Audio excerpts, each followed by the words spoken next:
Good afternoon, everyone. My name is Andrew, and I am of One Christian Mind. Today, we're going to talk about the separation of church and state and how I feel about that.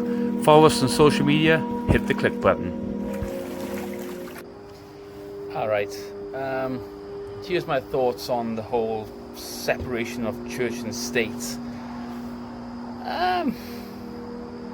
This is a funny one. I personally find it really funny because I'm not even American, and I seem to have a little bit, not saying a lot, but a little bit more of a grasp on what the separation of church and state phrase is, where it came from, and how it was meant to be used.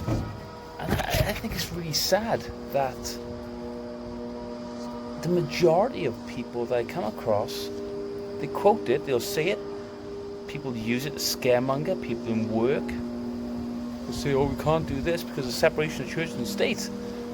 And they have no idea what they're referencing. So I'm just going to give you my thoughts on this and what I know.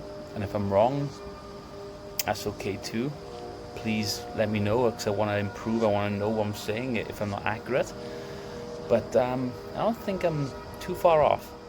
So if I get my history right, Thomas Jefferson wrote this in a letter to the churches,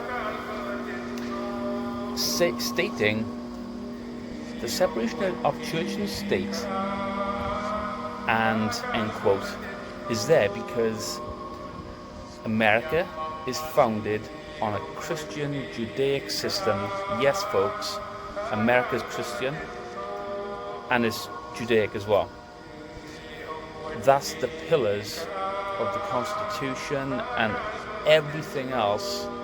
It's this country, when all the colonials came over, it was founded to protect themselves as a free state against the old monarchies and things like that, where they could practice their faith without persecution. And look at the state of this now. Employers are afraid to use the word Jesus, God, Holy Spirit, Scripture. Oh my word. The whole place falls apart when you say that. And there's always someone who will say separation of church and state. Always. In the street, oh, can't say that. Well, I thought this was America and this is the land of the free. And you tell me I can't say, and it's not even something that's going to put somebody down. It's just stating facts on what this country was built off. People have forgotten their God-given right. And that's why America's so blessed, or was so blessed. I'm not so sure anymore. I think it's eroding. I think the blessing is being eroded away by the corruption of political correctness and everything else. And I don't really want to go too far into that because that's a rabbit hole, and I'm not sure how far it's going to go. But yeah, so the separation of church and state was there, written by Thomas Jefferson, the president, to a letter to the churches, stating to them that the separation of church and state, and this is how I'm understanding it, the state can never persecute your freedom of faith. And we're not talking about Muslims or anyone else. We're talking about God-fearing Christians and Jews. The Christian Judaic system that founded this country. So, what a misuse. It's kind of funny how they took the thing that was protecting our faith, a promise by the president, and they've taken it right out of context, they've twisted it and contorted it, and they're using it against the church to persecute the church. And if they think that, or people believe that it's not persecution, I think we have to wake up in this nation. I really do, because it's a silent persecution. Obviously we're not getting the murders. Like, the Christians are the most persecuted people in the world, and we don't even hear about it over in America. We don't even hear about it, and that's tragic. But at the same time, it's more of a mind. I think I see a mind game over here where, well, you can have freedom of religion and faith, which I separate. I don't say I have religion, I have faith. I'm a follower of God. But yet they'll put you down. They'll stop you from saying what your freedoms to say wherever. Even if you have it as an email signature. I have a phrase. I used to have a phrase in there as well myself, and I had to take it off. Believe it or not, I had to take it off. And I had compliments saying how not just motivational they were, but they were actually inspiring. No hate mail, nothing like that. It's nothing but sharing love. Somebody would take offense to that. How can you take offense to sharing love? Crazy, absolutely crazy. But that's the state we're in, guys. That's the state we're in. That's the fight. That's the battle. The battle of your freedoms is on. It's on right now. And if you don't think you're in a fight, you are blind. You are walking around with your eyes closed. I'm not talking about political battle. I think that's a sideshow. But your freedoms are definitely getting eroded away. And I'm a Welshman and I'm living in America and I can see it. And people just accept it over here. I came here for that freedom, and I feel like I'm more passionate than half the guys I meet. It's sad, so sad.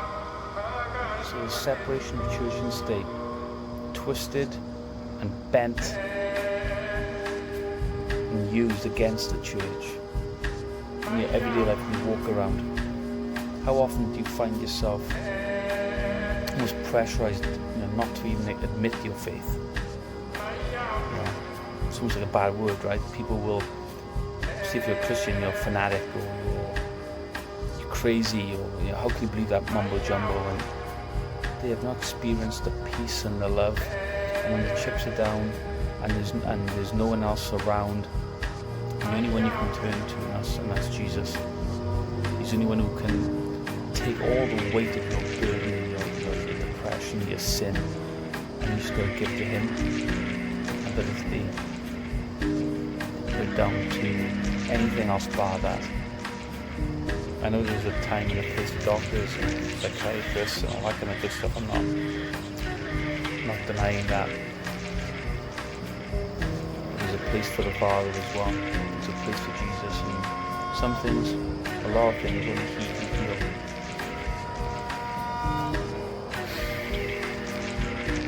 Let's get so frustrated.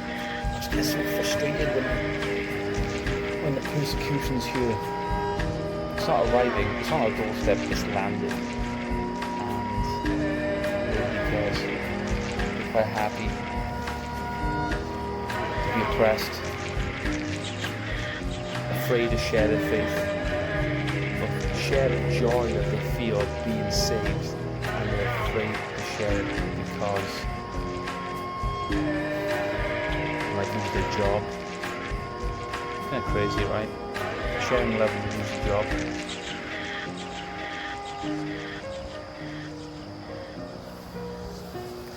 So fight back, guys. Tell them the truth. It's not legally binding.